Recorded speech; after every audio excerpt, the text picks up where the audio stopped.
नमस्कार साथियों।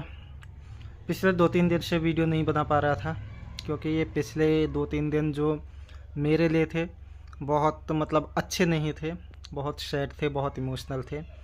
इसका मेन रीज़न ये है कि मेरी छुट्टियां ख़त्म हो गई भाई।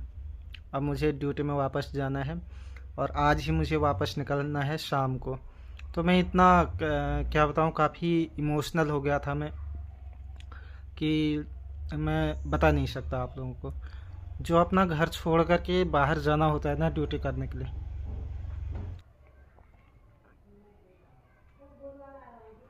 सॉरी, थोड़ा सा काटना पड़ा बीच में। इस बार आया भाई, घर आया हुआ जैसा भी नहीं लगा। बाकी सब लोग अपने घरों से दूर हैं ड्यूटी के चक्कर में।